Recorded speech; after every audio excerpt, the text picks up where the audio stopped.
Respected Chief Secretary, Honorable Ministers and Secretaries and DGP, first time in my political career, a workshop, so many workshops I have conducted. This is different workshop. Government is one, citizen is one. మనమందరం కలిసి different services common మ్యాన్ని empower చేయడానికి ప్రయత్నాలు చేస్తున్నాం. ఈ ప్రయత్నాలు చేసినప్పుడు కొహెసివ్గా కలెక్టివ్గా brain storming కూడా జరిగి అన్ని డిపార్ట్మెంట్లో ఇంటిగ్రేషన్ కానీ ఎఫెక్టివ్ కోఆర్డినేషన్ కానీ దాన్ని ఎగ్జిక్యూషన్ చేయాల్సిన బాధ్యత మన మీద అందరి మీద ఉంది. Once in 3 months collectors conference పెట్టుకుంటున్నాం. అదే సమయంలో various times once in 20 days or 15 days cabinet meetings పెట్టుకుంటున్నాం. అజెండా ఇవన్నీ చేస్తున్నాం, డిపార్ట్మెంట్స్ అన్ని రివ్యూ చేస్తున్నాం. అప్పుడప్పుడు కాంప్రహెన్సివ్ సమీక్షలు కూడా చేసుకుంటూ అందరం కూడా ఎఫెక్టివ్గా ఒక కోహెసివ్గా ముందుకు పోవడానికి ఇలాంటి కార్యక్రమాలు మనకు వస్తాయి. ఈరోజు హెడ్ ఆఫ్ ది డిపార్ట్మెంట్ పిలవలేదు, మనకెవరు అసిస్టెంట్స్ లేరు. Be clear. ఈరోజు ఇక్కడ ఉండే వాళ్ళందరూ ministers are all policy makers. అదే మరి secretaries are are senior secretaries only 28 we called. Head of the departments వస్తే all secretaries are depending on head of the departments.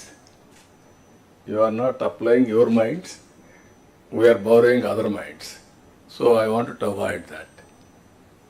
అందుకే అందరూ కూడా ఆలోచించితే అక్కడి నుంచి లీడర్షిప్ ప్రొవైడ్ చేయడంలో మెరుగైన లీడర్షిప్ ఇవ్వగలుగుతాం.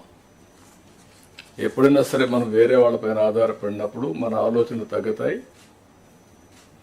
వీళ్ళంతా రొటీన్ అడ్మినిస్ట్రేషన్లో పడే పరిస్థితి వస్తుంది. అందుకే ఈ brain storming session, I can say it is a brain storming session and reorienting hour cells. ఏం చేయబోతాం క్లారిటీ రావడానికి సమావేశం పెట్టుకున్నాం. 8 నెలలుగా ఎగ్జాక్ట్గా నేను ఎవ్రీ అవర్ క్యాలిక్యులేట్ చేసుకుంటున్నాను.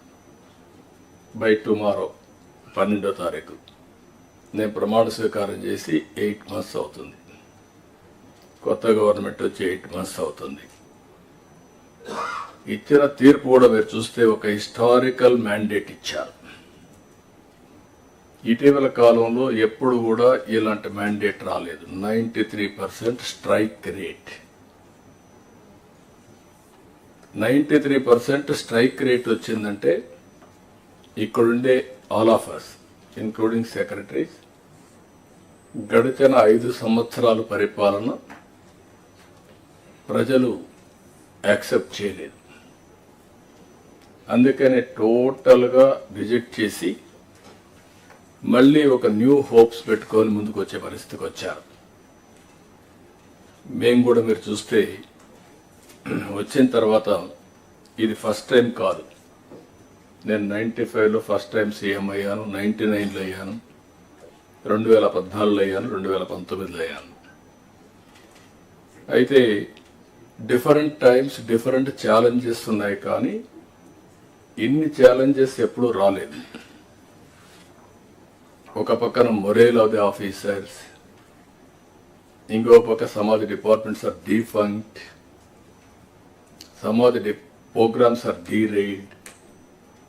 గవర్నమెంట్ ఆఫ్ ఇండియా నుంచి మనం గుర్తుపెట్టుకోవాల్సింది ఎప్పుడు కూడా సెంటర్ స్టేట్ రెండు కూడా 3 గవర్నమెంట్లు ఉంటాయి. Local self government, state government, central government. Central government వాళ్ళ ప్రోగ్రామ్స్ వాళ్ళు కన్సీవ్ చేస్తారు, స్టేట్ గవర్నమెంట్ మన ప్రోగ్రామ్స్ చేస్తాం, సెంట్రల్ గవర్నమెంట్ ప్రోగ్రామ్స్ అనుసంధానం చేసుకుంటాం. దగ్గర 90 సెంట్రలీ స్పాన్సర్ స్కీమ్స్ ఉంటే టోటల్గా అన్నీ కూడా డిఫంక్ట్ అయిపోయినాయి.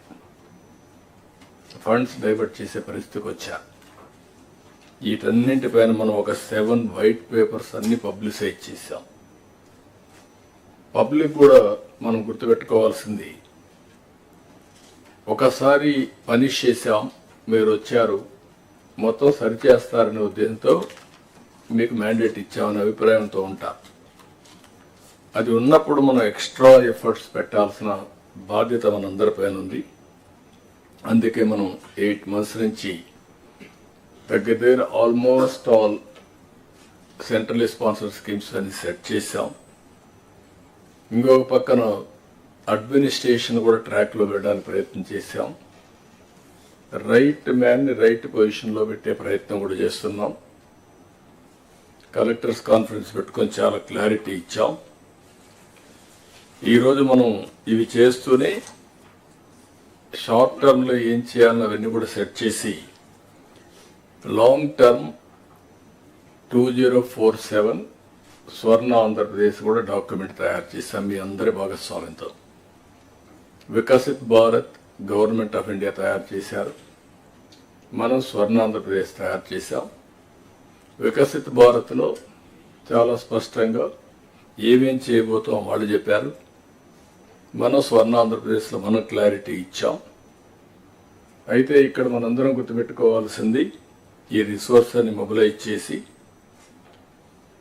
15% మన ఎకానమీ సస్టైన్ కావాలి అంటే, తిరిగి చేసిన డెట్ రీపే చేసి మళ్ళీ మనం ముందుకు పోవాలంటే 15% గ్రోత్ రేట్ ఉండాల్సిన అవసరం ఉంది. CAGR 15% గ్రోత్ ఉంటే ఎంత డిఫరెన్స్ ఉందో ఫైనాన్స్ డిపార్ట్మెంట్, ప్లానింగ్ డిపార్ట్మెంట్ ఒకసారి ఎక్స్ప్లెయిన్ చేస్తారు. ఫర్ ది లాస్ట్ 30 years సమర్థవంతమైన నాయకత్వం ఉండి కంటిన్యూగా గవర్నమెంట్ కంటిన్యూ అయితే CAGR ఎంత డిఫరెన్స్ వస్తుందో ఒకసారి మీరు చూస్తే, same policies for the country, same bureaucracy, same resources, but difference is 4 times, 5 times. అంటే CAGRలో ఎంత డ్రాస్టిక్ చేంజ్ వస్తుందో ఒక స్లైడ్ మీరు చూస్తే మొన్న నేను చూపించాను. Welcome to all of you. I look forward to an engaging and fruitful discussion. And now I request our Honorable Chief Minister Garu to give his opening remarks.